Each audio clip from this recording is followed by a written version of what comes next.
Good point. I'll show you. Fuck yeah. You are. Fine wine. Easy on the teeth, Lisa. Guys?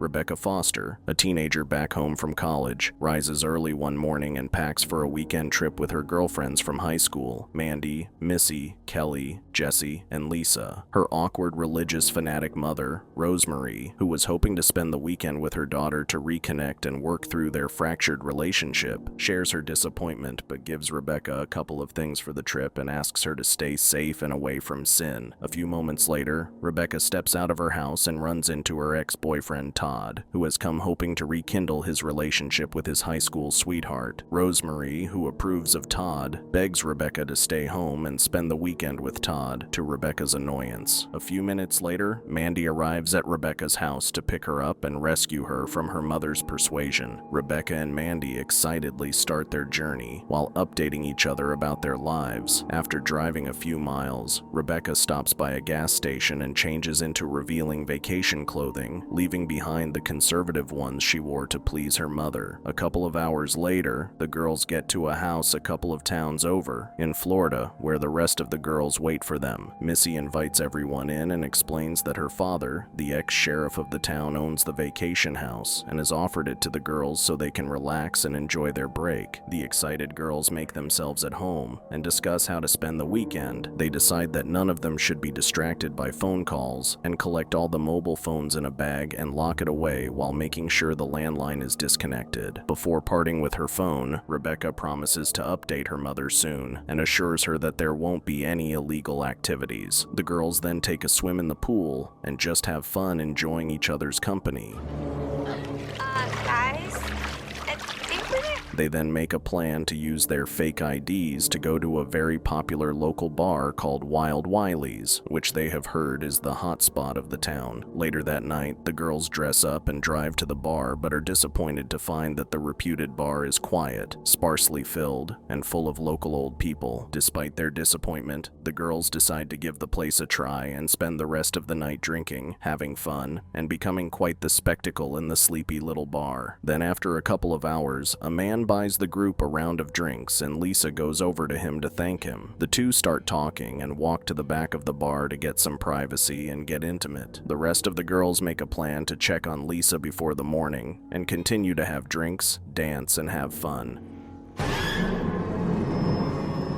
Then Greg, an aspiring movie maker, comes into the bar and starts filming the girls so that he can post the footage on his weekly blog and be noticed enough to become the camera crew on the popular Crazy Girls show. Meanwhile, in the backyard of the bar, as Lisa and the man continue getting intimate, a cloaked figure hits both of them with a prehistoric axe and brutally murders them. Inside the bar, Greg introduces his friends Dirk, Eric, Zach, and Bob to the girls and joins them at their table. The group relaxes and has some fun while waiting for the drunk Rebecca to return from the washroom. Soon after, Missy gives Dirk their address, asks the boys to visit them the next day, and proceeds to leave the bar, hoping that Lisa is having fun with the man. Early the next morning, Mandy calls Lisa as soon as she gets up but gets no response. Hoping for the best for Lisa, Mandy pushes back all the scary thoughts in her mind and proposes to go to the beach. As Missy drives the girls there, she is stopped by her ex-boyfriend, Deputy Sheriff Darren, for speeding. However, to the shock of her friends, Missy belittles the deputy sheriff, recalling incidents from their failed relationship, while the concerned Jesse informs him of the missing Lisa. At the beach, the girls are once again disappointed because of how dead the place looks. Elsewhere, the famous Crazy Girls episode is shot at a raging house party where the producers of the show take selected girls and make an explicit video of them. A girl goes through the security guard and goes upstairs to meet with the producers to make an individual video. During the shoot, she's given multiple directions for posing to make the most high-quality content. The photo shoot concludes successfully, and the girl gathers her clothes to leave. Jesus Christ!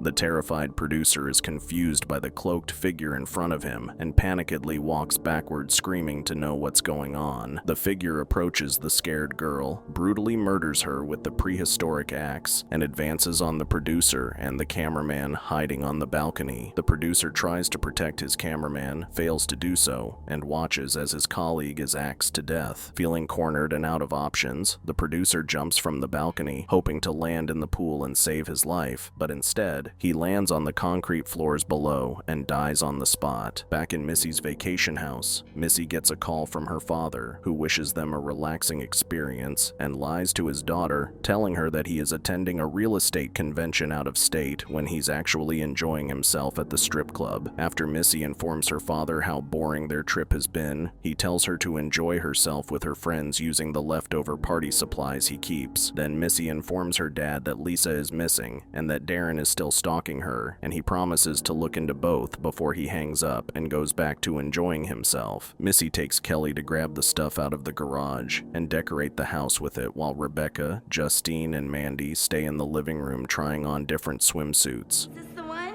You look great. Perfect. Thanks.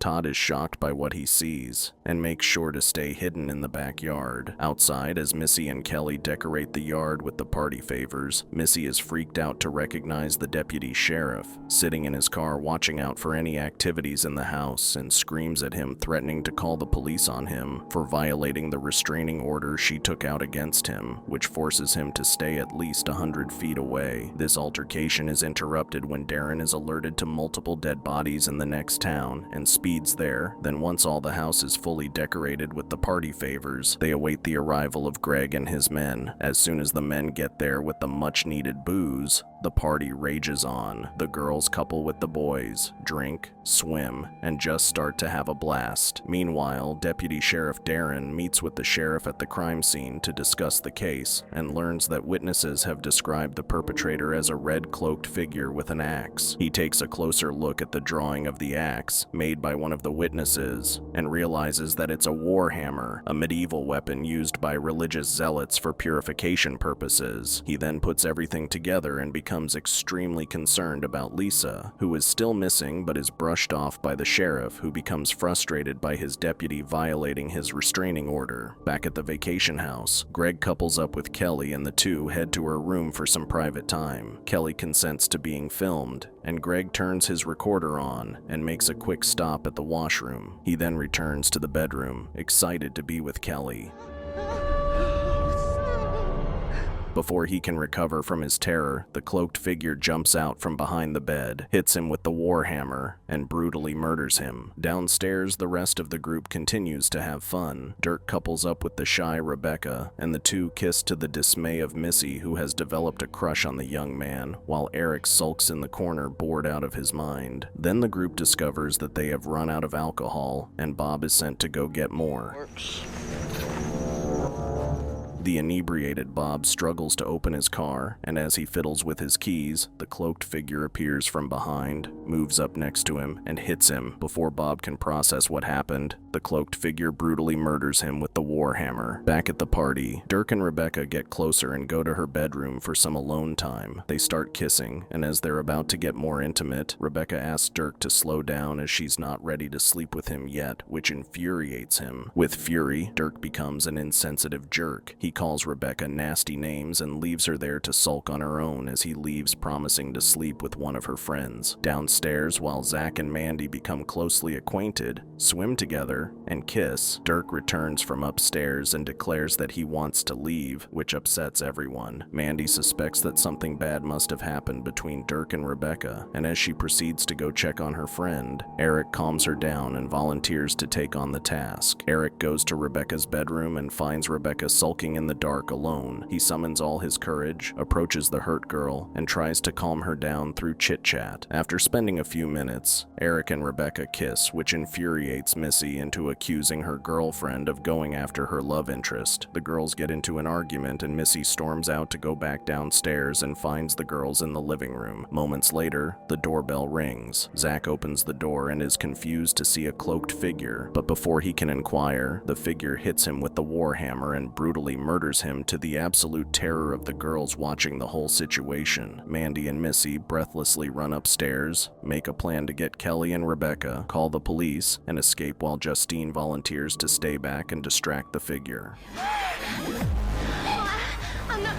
After putting up a surprisingly heroic fight, Justine is brutally murdered by the figure. Upstairs, Mandy finds the phone, but the network fails as she tries to call the police. Then, the cloaked figure appears from behind her and murders her. Eric asks Missy and Rebecca to stay behind in Rebecca's room, goes around the rooms to check what's going on, and is shocked to see all the murdered people. He reports this to the girls and makes a plan to run past the corridor and jump through one of the bedroom windows. However, as the trio proceeds to, the figure sees them and follows them to the bedroom, which forces Missy to jump out of the window as soon as possible. Rebecca accidentally falls through, lands awkwardly on the ground, and fractures her ankle. Missy supports Rebecca as the girls run through the backyard and are surprised to run into the deputy sheriff with his shotgun drawn out. As the girls question the deputy sheriff about what he's doing there, Todd comes from behind and knocks him out. Then Rebecca and Todd start arguing, and he picks up the warhammer, declaring he should punish her for her infidelity over the weekend. Eric gets there just in time and stops Todd. The men get into an intense fight, and Todd falls over the warhammer and dies. Just when everyone takes a breath thinking it's all over, the cloaked figure appears from behind Missy and brutally murders her. The figure takes off its hood and shockingly reveals itself to be Rosemarie, who goes on to justify her horrendous actions as a mother clearing her daughter's path and temptation. Rosemarie then proceeds to kill Eric, but misses, and Rebecca and Eric pour gasoline on her and set her on fire. Then the police arrive and try to take control of the situation. Just as Rosemarie tries to get up and attack Eric, the sheriff subdues her. The movie ends as Rebecca sets Rosemarie on fire once more and hobbles away with the support of Eric. Did this story spook you out? Let us know in the comments below. For more horror movie recaps, subscribe to our channel and we will see you in the next one. Fear awaits you.